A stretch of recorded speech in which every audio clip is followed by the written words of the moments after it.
Ok, salut, bonjour tous mes amis.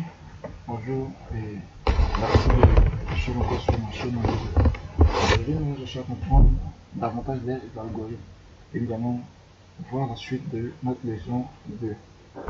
Voilà, donc les instructions. Notre leçon 2 qui parlait des opérateurs et les instructions. Nous allons voir qu'est-ce que c'est l'instruction. Donc nous pouvons dire aussi que une instruction est un ordre. Voyez-vous? Donc, toutes les lignes qui se trouvent à l'intérieur d'un algorithme sont des instructions. Nous allons voir ça en exemple tout à l'heure. Alors, on trouvera instruction d'affectation. Nous aurons l'instruction d'affectation. L'instruction d'affectation se note avec le signe, voilà, cette flèche venant de vers la gauche. Donc, cette flèche-là représente l'instruction d'affectation. Ensuite, nous pouvons voir ici par exemple un exemple. Nous prenons un nombre, donc nous déclarons ici une variable nombre et à qui nous allons affecter là le nombre 24. Donc nous allons déjà attribuer la valeur 24 à la variable nombre. Une instruction d'affectation ne modifie que la variable située à gauche de la flèche. L'instruction d'affectation ne modifie pas que la valeur située à gauche, c'est-à-dire cette valeur-là. Donc, je verrai son exemple tout à l'heure avec un logiciel. Par exemple, nous déclarons ici une variable somme à laquelle nous allons affecter le contenu de la variable nombre plus 4. Ça veut dire quoi? Donc, nous allons modifier le contenu de notre variable somme qui désormais va devenir 24 puisque notre variable nombre contenait déjà le chiffre 24. Donc 24 auquel nous allons ajouter encore 4, donc ça va faire 28. Donc attribuer la valeur de la variable nombre plus 4, donc 24 plus 4 est égal à 28 à la variable somme. Voilà, donc voici un peu l'instruction d'affectation. Ensuite, l'instruction écrit ou affiché. Elle permet d'envoyer l'information qui a été emmagasinée quelque part dans la mémoire. Donc nous allons voir différents cas. Bon. Premier cas, l'instruction écrite nous permet d'afficher un message. Donc, afficher, nous nous assurons de mettre le message entre griffes. Donc comme vous pouvez le constater ici, nous avons les griffes autour de notre message. Donc, nous sommes les étudiants de l'UVCI. Elle ramène le message délimité par les griffes. Alors, vous pouvez voir, nous sommes les étudiants de l'UVCI. Donc voici ce qui va apparaître à l'écran. Maintenant, le deuxième cas, l'instruction écrite toujours nous permet d'afficher un résultat. Donc soit la variable nom à laquelle nous donnons 15. Voilà, donc nous attribuons 15 à notre variable nombre. Donc nous allons afficher nombre. Donc nous mettons afficher nombre. Donc afficher nombre ramène le contenu nom en l'occurrence 15.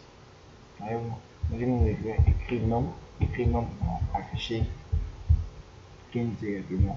Et le troisième cas, nous allons ici afficher un message et un résultat. Donc, l'instruction écrite nous permet d'afficher un message et un résultat.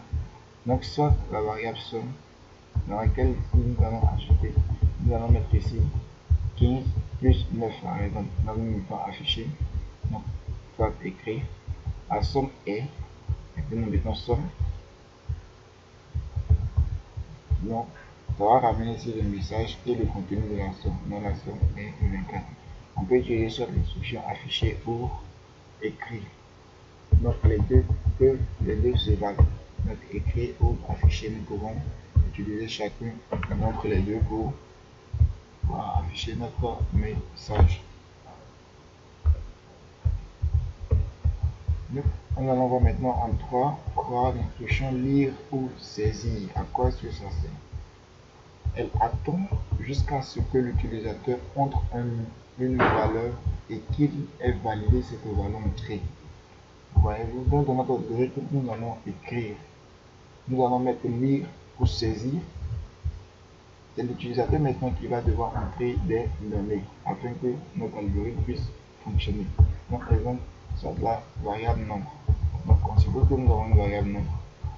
Saisir nombre ou ligne nombre veut dire quoi? Donc, si nous mettons saisir nombre ou ligne nombre, ça veut dire que la valeur qui sera saisie par l'utilisateur ira dans le contenu de la variable nombre.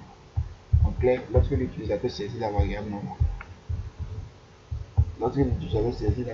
aura comme valeur 2017. Et lorsque l'ordinateur lit la variable nombre, il lit en fait la valeur 2017. Parce que c'est ce que notre utilisateur a montré.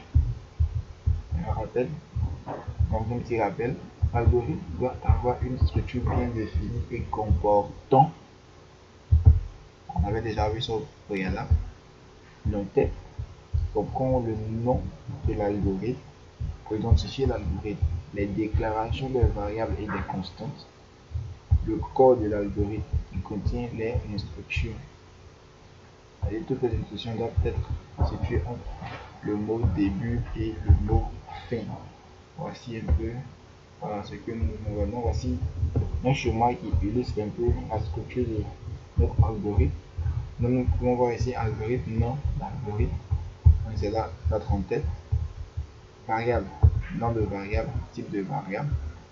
Constante, nom de constante de valeur.